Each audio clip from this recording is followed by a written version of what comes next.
get started. Hi, my name is Wanda Fink. Good afternoon.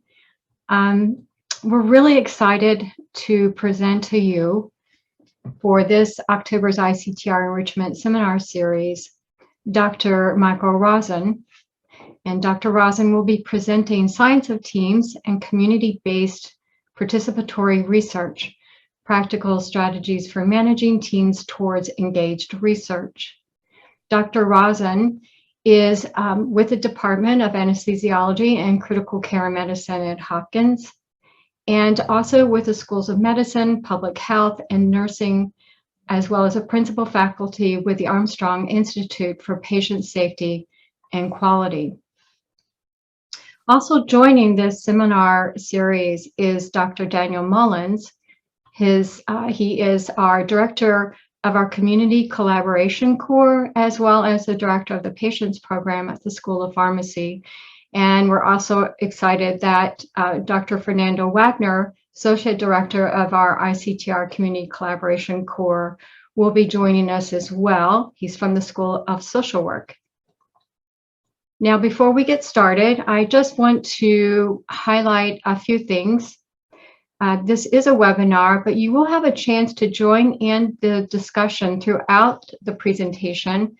So if you have a question or you want to make a comment, you can go ahead and raise your hand or put in the chat that you would like to speak, and then we will promote you to a panelist level, and we'll leave you there until the end of the session.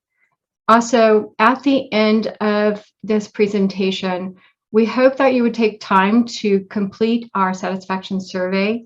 When you close out of your window, out of the meeting, your browser will pop up with a link to that survey. So please help us bring to you, the topics that you would like to have presented to discuss. And with that, I'd like to turn this over to Dr. Rosen. Dr. Rosen, thank you so much. Thank you, and thanks to everyone for joining today. It's great to have this opportunity to come and speak with you about teams and about science and how those intersect and what we can do to leverage one to benefit the other. My background is in an area called human factors and organizational psychology. My research focus has been on different issues of communication and coordination of teams, of teamwork in a variety of settings. Mostly for the last 15 years in healthcare delivery teams, but we also work with spaceflight teams here, some projects with NASA. And early years ago, I worked with many military teams. And over the last 2 or so years, working with Dr. Mullins and Dr. Wagner and others through our ICTR, trying to apply some of those lessons learned and some of the science we know about what makes teams effective or ineffective towards science teams, and not just across the spectrum of translation, right? So from unidisciplinary bench science teams all the way to community engaged teams doing health services research, population level research, policy types research too. Those takes teams and understanding what makes those relationships work and not is extremely important.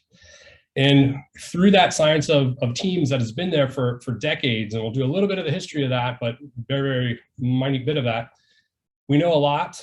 We have a lot of principles. We have a lot of tools and approaches, but context matters a lot, and how you do these things matters a lot. And that's where I think we all have an opportunity to learn from one another. I've been involved in doing work with teams for a very long time. I'm relatively new to community engaged participatory research, and that's been fantastic to work with Daniel and others in that space to kind of learn what those challenges are and to start generating some ideas of what we can do to improve work in this incredibly important area.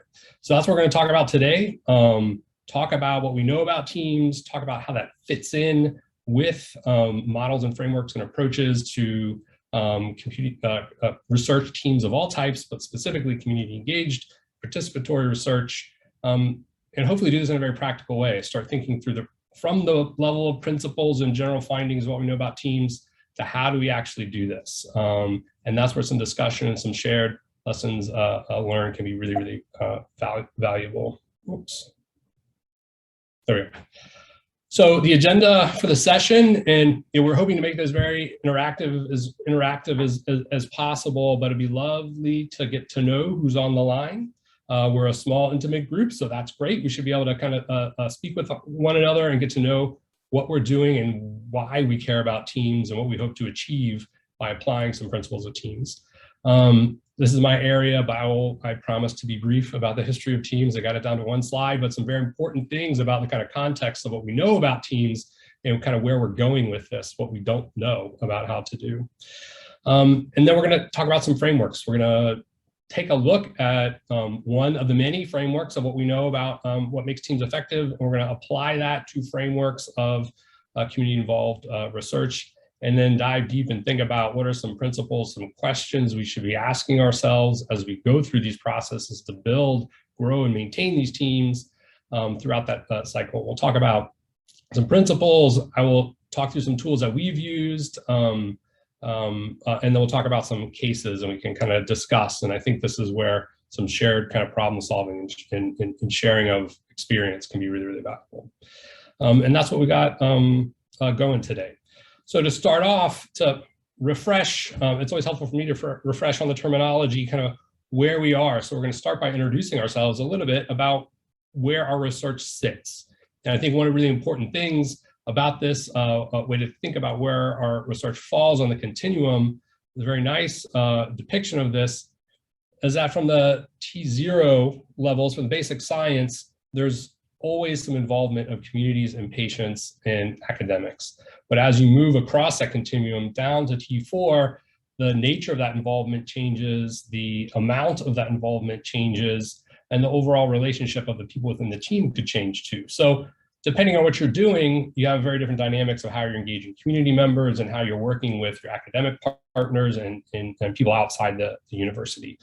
So we're going to introduce ourselves. It'd be great in chat, or we'd love to hear from you in person. Raise your hand and talk about that, but where your research lies on this continuum from basic research to translational work, preclinical studies, to translation of patients, the clinical efficacy or effectiveness, into the T3 work and dissemination, implementation, and T4 into communities for impact. We'd love to know where your work sits and what types of teams you're working with. This is where context matters, and we can talk about the different types of teams that we're working with and what's going to work for them and with them. So if you wouldn't mind, we'd love to hear from you via chat or kind of raise your hand. Who are you? Where does your research sit on the translational continuum? What types of people and stakeholders are involved in that research? How big, whatever you care to share about how big and how you're structured, briefly, that would be helpful. And I think Daniel can unmute yourself and you can kind of share a little bit about your work, and we'd love to hear from anyone else too.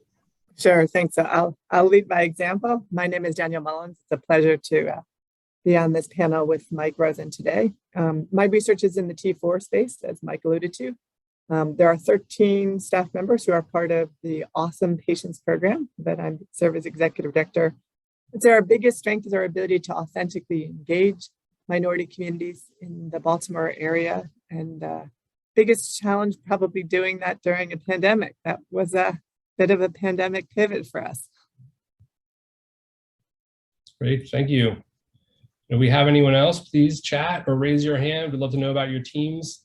I'll introduce myself. Mike Rosen. Most of my work falls in the T3. We do implementation and dissemination work. My biggest project at the moment is around enhanced recovery after surgery. We have professional societies involved in that work, government sponsors, and what we call coordinating entities that help us disseminate that. Our biggest strength is that diversity of networks, I think. We're all very much on the same page about what we're doing, but being able to reach so many different people is a big strength of that team.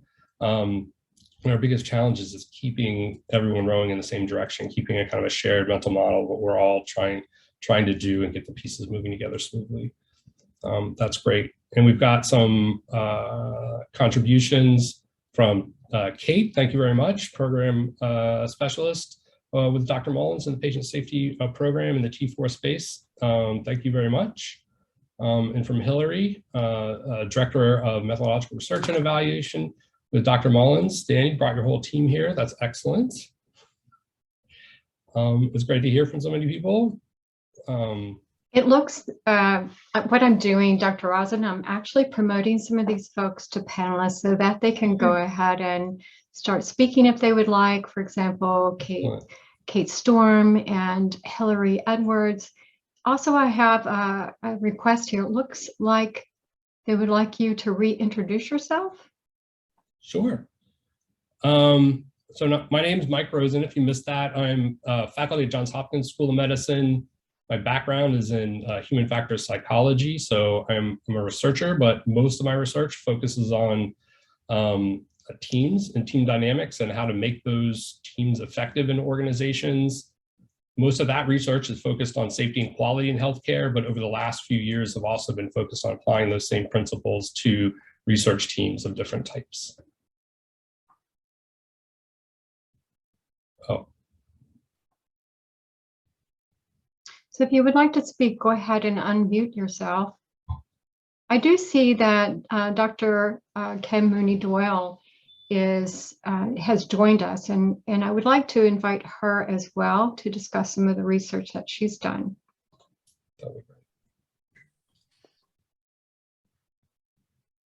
Dr. Mooney-Doyle is one of our CTSA ATIP awardees and has done some tremendous work in the community. Excellent. Did you want me to speak now, Wanda? Yes, that would be lovely. Thank you. Oh, okay, wonderful. Well, thank you for the invitation. I was just in the midst of typing my response to the panel. So I was lucky to receive ATIP funding from the ICTR, which I'm so grateful for. And my research falls at, how do I describe it? My goal is to understand and promote family health in the context of pediatric palliative and end-of-life care. And so for my current study, I've been partnering with parents and siblings of seriously ill children to understand family communication and family impact of illness using photo voice. So it's a community engaged approach to research, and at the ground level, working with parents and siblings to understand what they feel they need to have their families stay healthy in this sensitive context. That's excellent. Thank you so much. That sounds like fascinating work as everyone has introduced themselves. And it sounds like we've got a lot of people on the line engaged towards the latter end of the translational spectrum, which is great for this session because that's where I think there's a lot of opportunity, at least from my side too, to understand how we can better support that type of work. We understand the, I want to say more simple, but the more kind of defined self-contained teams that are further up the line. We understand how to manage that a little bit better, honestly, than some of these other teams. So hopefully we can have some good kind of thoughts and discussions there as we go forward. And then, Mike, just before you go on, this is Daniel again, just reading a couple more. One of my postdocs, Andrea Melgar-Castillo, signed in to let us know she's here. But then a couple other people. So Fernando wrote into the chat. He does work in the T4 space in Baltimore, as well as Mexico and Kenya, studying mental health needs. And then Kathy Palmer, who's a nurse coordinator with the program for personalized genomic medicine, says that she works with a multidisciplinary team that's currently preparing to open enrollment on a statewide biorepository for genetics and other research. So that's a sampling of who's with us before you go on to your next slide. Thank you. Thank you. That's great. Thank you all for joining and sharing. So, and again, I promise this will be brief, but I think it bears some kind of reflection on where we are about how we understand the team's work and how this started close to a century ago, but there was a critical mass about 50 years ago in the 70s, understanding teams. And I think it's interesting to know where the motivation to study teams came from. And at the time, there was this national crisis of work ethic.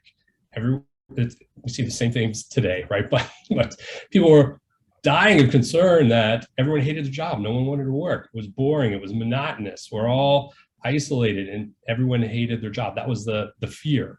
So the idea was, well, most people like interacting with other people. So what if we kind of put them in teams as they did their work? They would get some social interaction. Hopefully they get more meaning out of their work and be more willing to engage in jobs, just feeling everyone's going to leave their jobs. So they started researching this. And all of their findings fit this model, this formula, right? So that actual performance that you got out of a team was equal to their potential performance. That is, if you took those individual people and let them work on their own without interacting, that was their potential performance, theoretically maximum performance, minus some process loss. So what it cost them to interact together as a team.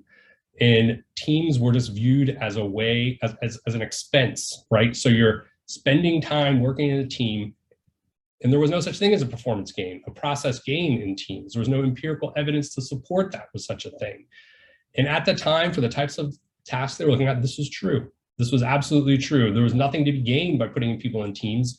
If you go historically and look at the work design literature from that time, the first questions are, when you're thinking about teams, do you really need a team? Are you sure you need a team? Because if you don't put people in teams, because you're buying yourself a lot of headaches and it's not going to result in any type of productivity gains. So fast forward 50 years, and how's that going? Teams are absolutely everywhere in industry, in every kind of walk of life. Our jobs are mostly team-based for many people.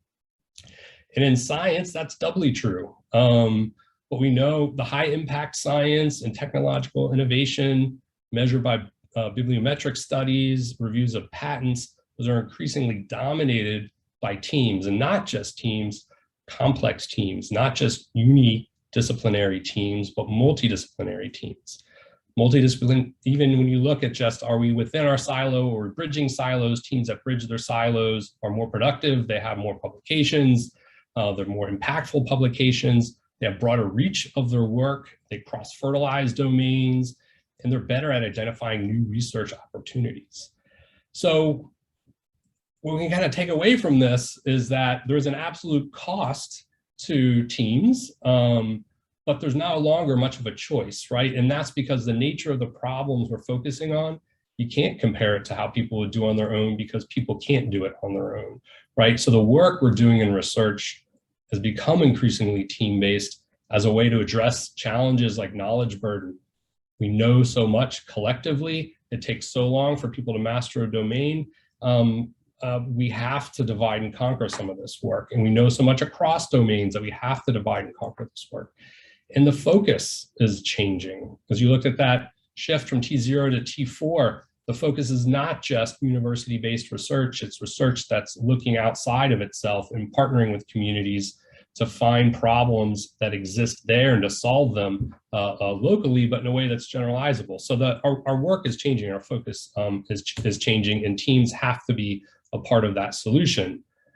And over those 50 years of understanding how to minimize that process loss, or now when we're required to have teams to do anything, how we get the most out of those teams, we've learned a lot. And this is one formulation of all of that, kind of 50 years plus of knowledge. There are many others. I think this has some advantages. We talk about some foundational things that influence how we work together as a team at the organizational level. What is our leadership and our reinforcement and our promotion practices? Do they reinforce that? The leadership, the technical competence of the people and how the teams put together, all those things matter. Then there's this level of the team members themselves, called the ABCs of teamwork, the attitudes, the behaviors, and the cognitions of people in that team. What do they think, feel, and do? Those matter a whole lot. And all of those kind of support work towards some ideal states with teams that are performing at their best, have psychological safety and trust, and they're adaptable and they're resilient to changes. And we're going to talk a lot about those two things throughout the rest of the presentation. But psychological safety and trust really boils down to how comfortable am I in my team speaking up in a way that's going to put me at risk, right? So am I afraid to offer an idea that's counter to what we're talking about? Am I afraid to speak up and exhibit some perhaps lack of understanding of something? Is that going to be held against me or not? Teams that have high psychological and safety don't have trust, don't have that problem, right? That's encouraged. That speaking up and participation is encouraged and reinforced and rewarded. And the adaptability and resilience piece is that we can, we're very much responsive to change. We're not fixed on a way of doing things. We can kind of tackle challenges that come to us. And that's where our productivity and our creativity and innovation kind of come from across teams. So what do we know about research? That's what we know about teams in general. How do we apply that to the work that we do, building research teams that are inclusive of patients and community members and people from a broad background of disciplines? And this is one rubric to think about this. You know, we have to formulate research questions in study design. There's a way to engage the community in that process, participating and monitoring the study, helping plan dissemination and evaluation of the all program. Dr. Mullins and colleagues at University of Maryland have put forward this 10-step framework that's been really influential and structures a lot of the collaboration core work here at Hopkins and across our cores. There's a great way to engage patients at each of these pieces. But can we do more than just kind of engage people at specific points, and can we build teams throughout this entire process?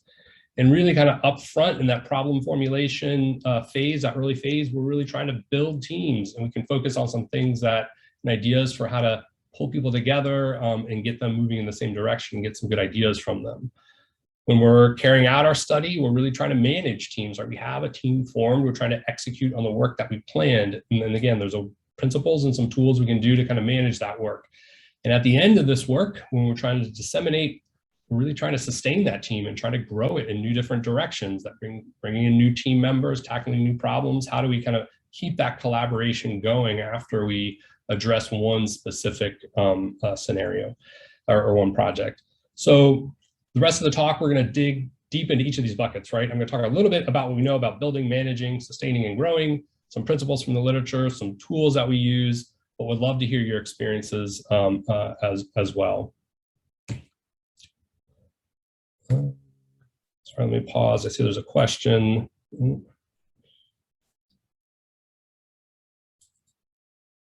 That is an excellent question, Aaron. I'm going to pin in that and keep going, but that's a great question. I'll return to that in a moment. So what aspects of teamwork kind of matter in the phase of formulating, at the early phases of a project? We're formulating research questions. We're trying to design a study. And here, I think the psychological safety and trust pieces are so critical to building that initial team or that collaboration. And we can think about some of those kind of ABCs or the practices that we do that enable psychological safety and trust in our teams. We can look to the literature on understanding how we manage team diversity. And there's different views on that. One view in the literature views, diversity as a challenge or as a risk. It can become an us versus them. We can develop fault lines, and that can be a huge impact on productivity for our team if it's not managed well. But literature is clear, if it's managed pretty well, that's a huge asset. Having diversity of thought and information and perspective, that's where good creative ideas and innovation kind of comes from. Oops. And there's a huge literature around this in the organizational community that we can make use of. So what do we do? What conditions kind of need to be in place to make it the good case of diversity, not the bad case, in that we've got fault lines and we've got tribes and we've got people that can't kind of work together. Part of it is engaging people in work that requires intensive kind of thinking, where they're put in a position that they have to rely on each other's to solve specific problems. So we can think about this when we're structuring a team and bringing everyone together. Maybe the most effective thing to do isn't to come to them with fully formed ideas and present to them plans and ask for feedback. Maybe it's starting from scratch and getting them to really think about a problem from the beginning and generate some ideas from their own and just see what comes out of them. That's a little scary because you don't know what's going to come out of that, but it's where you're going to get the most benefit from managing diversity.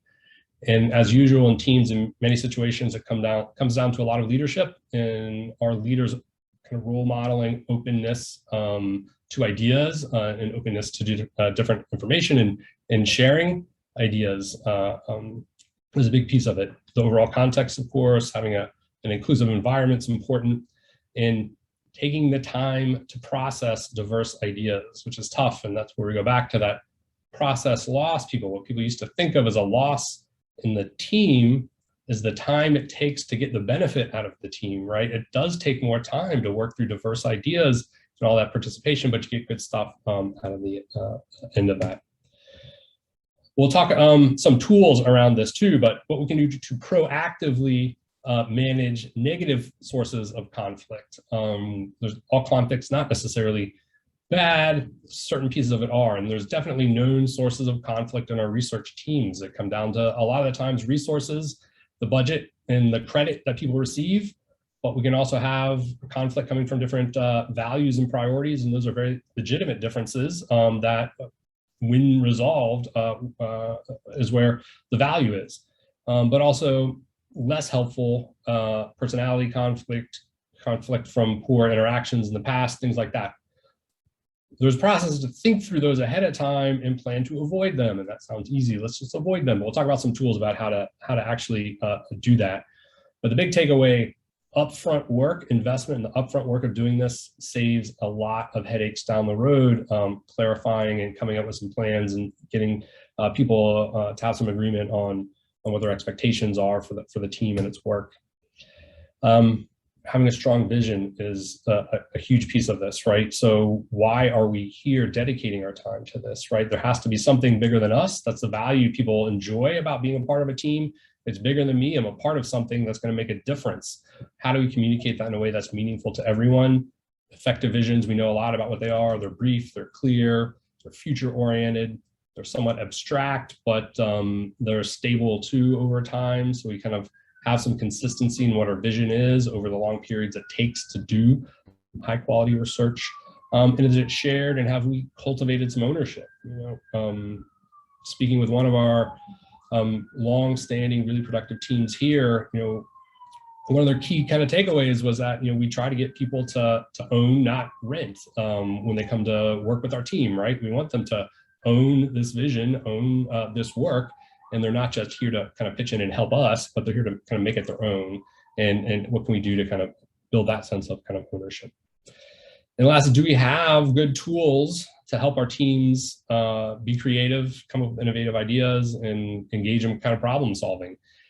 And this is a big, big topic, but are we providing teams the things they need to integrate knowledge? And this can be visualizing ideas. This can be dialogue and storytelling and narrative development is a really powerful way to help people integrate different perspectives of their ideas and their experience and turn that into research aims. Social tools and having the right formats and the right opportunities to share ideas and to problem solve. And it's technology that is always a struggle for all of us, but having access to what we need to get the job done. So a few tools that we use, some more than others. Some I found this one to be almost universally kind of helpful. We all know what a postmortem is, but there's this article by Gary Klein, who's a pretty famous human factors person in my world, who developed this idea from some research looking at the fact that this idea of prospective hindsight is really powerful, right? If you can get people to imagine some future state and then look back and talk about how they got there, that can lead you to have some really good insights about what's going to go well and not in any given project. And also, when we pull a project together in organizations in the healthcare system improvement world, most of them fail. But also, research tells us the reasons they fail are known by someone on that team ahead of time. They're just not given the opportunity to voice that and integrate that and kind of address it. So the thought is, we imagine ourselves failing, we give ourselves the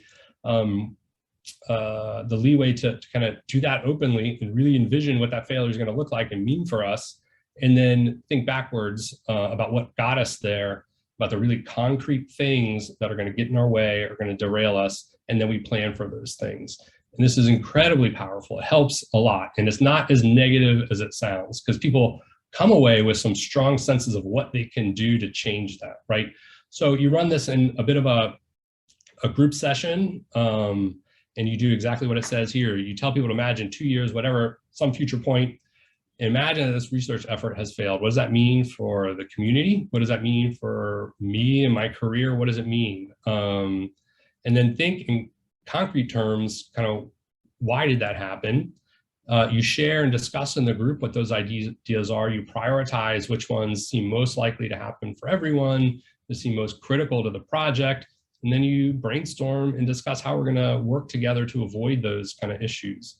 We've done this many, many times in big projects and small projects, and almost always we come away with some really, really good alternatives and sometimes some profound ways of doing things differently. Dr. Rosen, just to let yes. you know, I have gone ahead and asked Laudette Jones and Dr. Roth to join as panelists so that they might be able to discuss their questions or their comments. And just to let you know that they are now invited as panelists. And Thank you so much.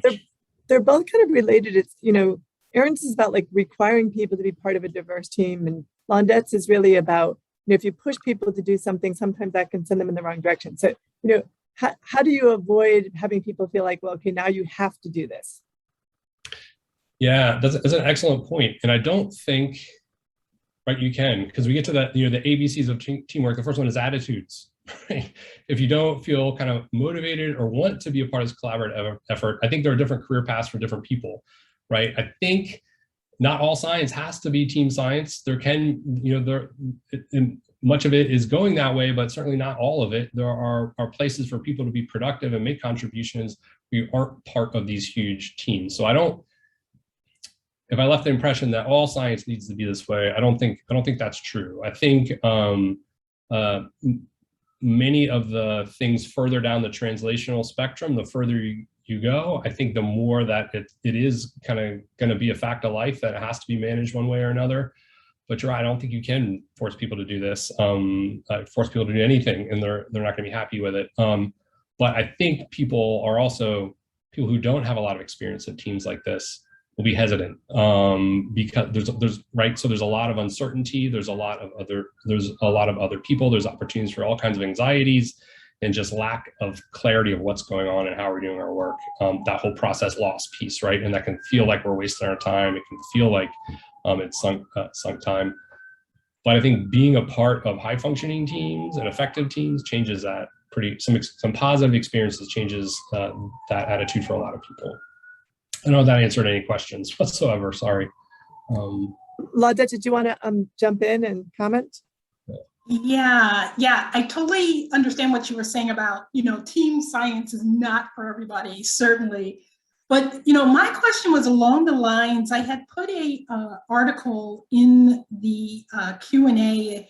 A colleague of mine from Amsterdam had made this very eye-opening observation that, you know, it's not necessarily the people not wanting to, say, be part of a team, but that recognizing that it's not always possible, depending on the work you're trying to do, to change things, you know, especially when they're at the higher systemic levels. And so this whole idea of, you know, the positivity, the pushing for action can somehow feel disempowering for a lot of people. And I was just curious, have you kind of encountered this in your work? And, you know, the article did speak about ways to kind of talk through that, but it's a really, really reflexive, kind of humbling thing that one must have to think about as a researcher interacting with various communities. So just had thoughts on whether or not you encountered that. That's excellent. I would love to read that. I think it does resonate with me. And again, most of my work's within the walls of the hospital on safety and quality improvement. And after having done that for 10 years, it can get demoralizing too, because a lot of the root causes, a lot of the preventable harm are really tough to fix. And it's tough to feel like you're making progress. So, you know, one of the things we've started doing is, it's kind of the positive deviance type approach. It's like you can't fix all these problems, but there are things you do address, and it's for us as in our teams and advocating for ourselves outside of that. And I imagine the same thing happens in community relationships. There are things you make a difference in, and you're not changing everything and solving all the world's problems at once, but you are making progress. And I think being a bit better at recognizing those and communicating those and spending time talking about those can help with that kind of feeling of we're not really getting anywhere with a lot of this. I don't know if anyone else has any thoughts on that. That's a tough challenge. You know?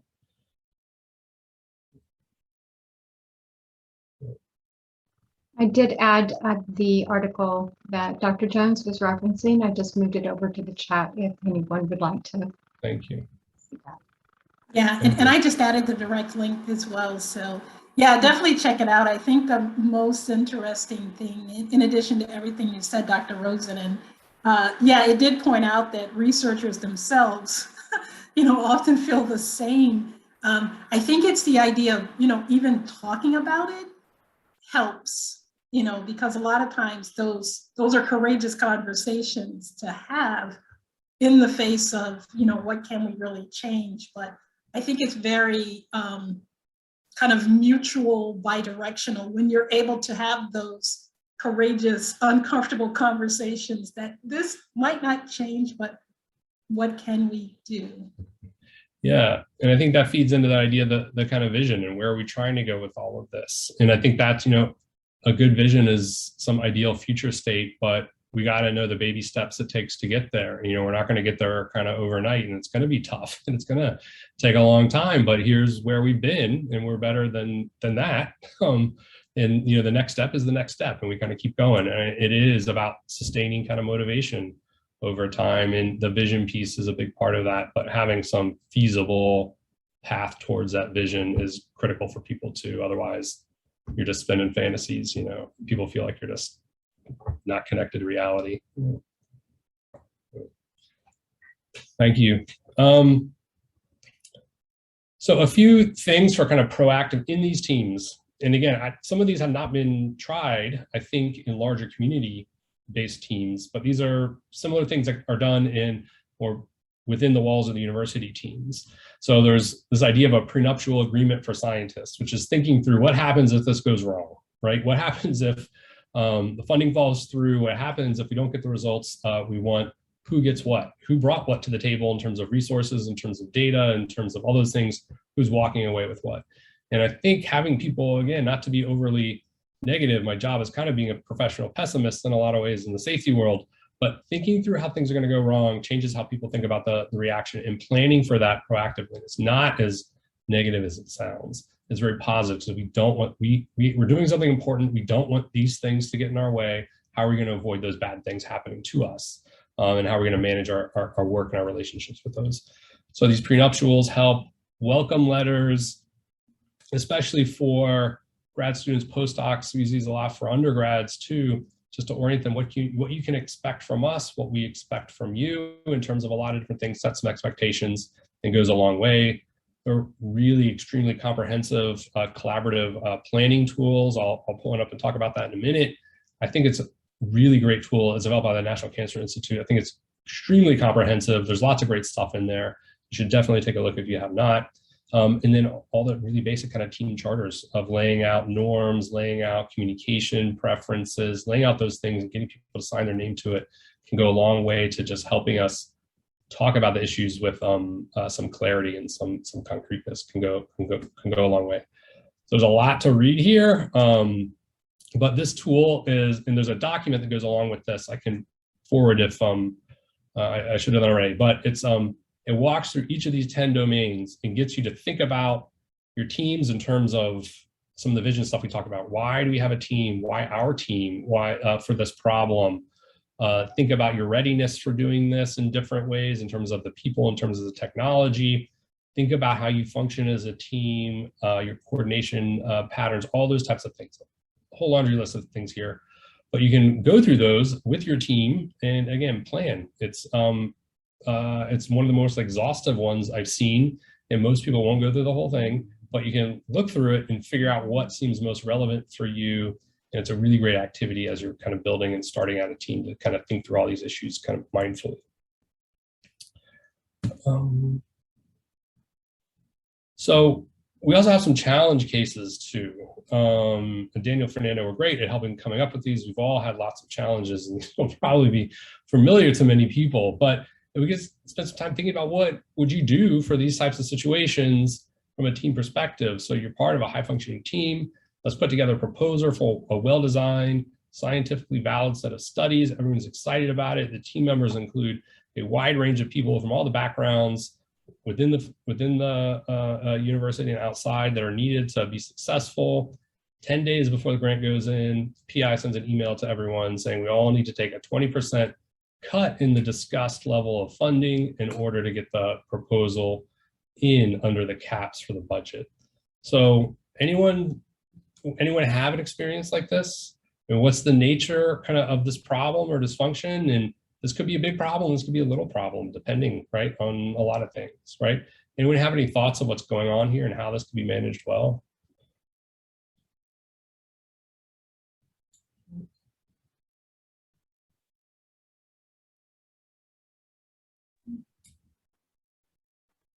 I had one thought, and I don't want to take up all the talking time, No. but yeah, this happens. And what I recognize and what I try to do, which isn't always possible, but I think through what kind of activities require funding versus those that cannot. So for example, if everything is proposed that is based on whether or not we get money, then that's going to really lead to a relationship that's off to a bad start. But if you can find ways creatively to see how you can have activities without the reliance on funding, and yes, it's going to be sweat equity and a lot of sacrifice, but I found that it's well worth the effort. So when finally the money does come, and hopefully it does, you'll still be able to have that continuity. But I get it, yes, that whole money cut is real. I think you very clearly articulated the academic kind of mindset for this in a lot of ways, right? We're working with percent effort, and we're all working at like 150% effort anyway. So what's a little percent effort here or there? It's all funny money kind of sort of anyway. So we're just going to get the work done.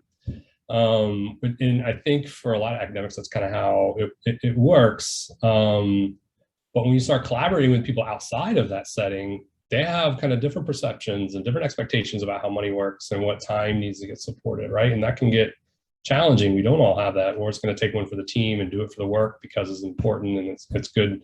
It's going to be good science. Working with other partners, that's not necessarily how they're going to see it, right?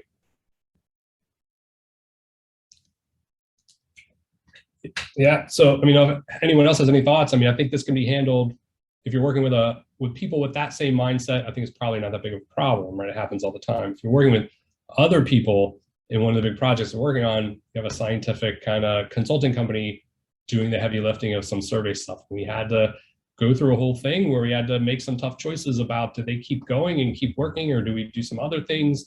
You don't want to damage your relationship with them because they're really helpful. And for us, it was kind of being very transparent with the whole thing about why we need to change, how much budget is coming to you, where that money is going, and how that kind of benefits the kind of whole, the bigger purpose. And that went fine. And, you know, I think those are some, transparency is really important, kind of why and where's the money going, and how does that serve kind of the bigger vision we're working towards. So, has anyone had experience dealing with this and with community partners? That I have not had experience with. How does that go?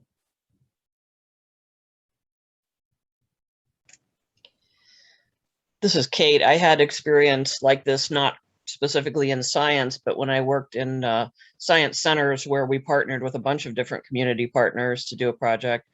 One thing, the sending an email out about that would never have worked with my partners. We definitely needed to meet. And what I did was just frame, here's the problem. Let's work through it together to solve it. And, you know, we came up with some different creative ways to get down that 20% that wasn't all just everybody cuts 20%.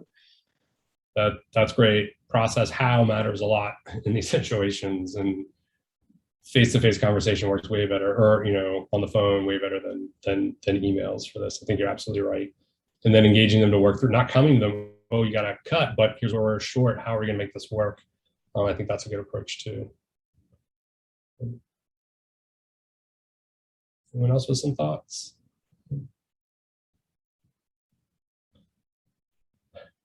I think I definitely overbuilt the content in the slides, I apologize for that. This has been a great discussion.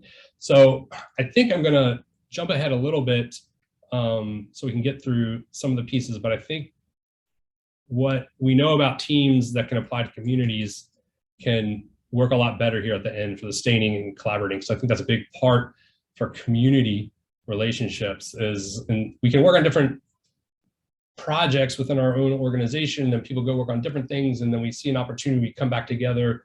Working with communities is a little bit different, right? We need those longer term relationships. Those matter, I think, a bit more than they do within the bounds of our university. We're kind of mixing and matching kind of all the time. So this is kind of structured. What do we know about that kind of building and sustaining at the end of any one given project? So we've gone through a project. We hopefully reached a point where we're successful and we've reached some benefit. What are we doing to get the most out of that experience we've had and kind of build that relationship moving forward? And a couple of key things we need to ask ourselves about kind of maturing our team processes, how we work together, what's our process for doing that? And there's a whole fantastic literature on debriefing in teams, and that's one of the best things and habits you can do as a part of a team is take the time to stop, reflect, and talk about how we've been interacting together as a team and what we can do to do better. So taking that time at the end to debrief, not just how the project went, but how did we work together as a team? What was our opportunities to work together? What successes do we have too? And again, to avoid being this overly pessimistic, we got to the end, we had some successes. What were our peak moments, and what can we learn from that about what we got the most out of working together and carry that forward into to new projects, new relationships? So taking some time to surface different people's perspectives of that, making sure everyone's kind of voice is heard in that process, and then kind of making sense out of all those different perspectives about what went well and what we could do to improve next time. Another hugely important piece, and I'll talk about this in the last couple of moments we have, is this idea of boundary spanning. And this comes in at the end when we're trying to disseminate and share, but you really need to bake this into the front end of your team and how you pull that together and structure it. And there's very specific things and roles in these teams that are successful at influencing outside of themselves.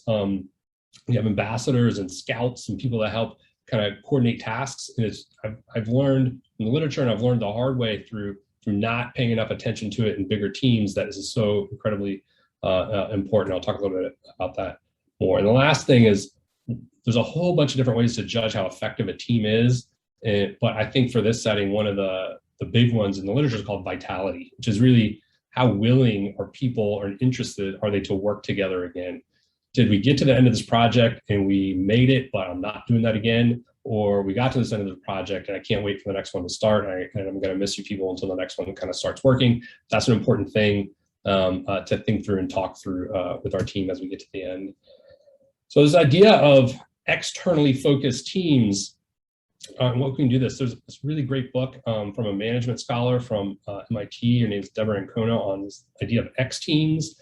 And the thing is, we talk about cohesive groups that have a shared identity, but you can overdose on cohesiveness, right? You can be so focused on yourselves and insular that you miss some bigger picture things. You miss some connections, and that can cause some problems. And in organizations, in the corporate world, there's teams that go through this kind of death spiral of just inward focus, and they don't, and they kind of fall. And I encourage you to look at, there's some articles easily accessible. I'm happy to email me. There's a really helpful book that kind of talks about all of this.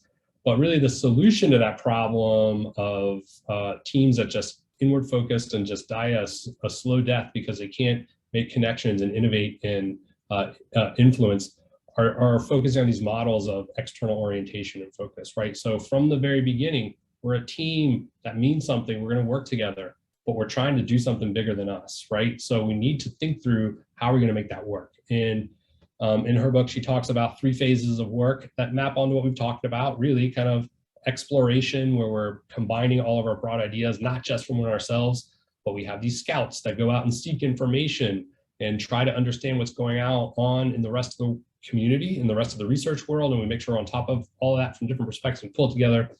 There's exploitation. How do we take advantage of all that we know and that we've done in our communities? And towards the end, the dissemination piece is the exportation. How do we take what we've done and have it have its maximal impact, right? So other people need to take this work and run with it and keep going with it, not just us. Again, we want people to own, not kind of rent the vision for the team and the findings of the team. So how do you kind of create those conditions that that's going to happen?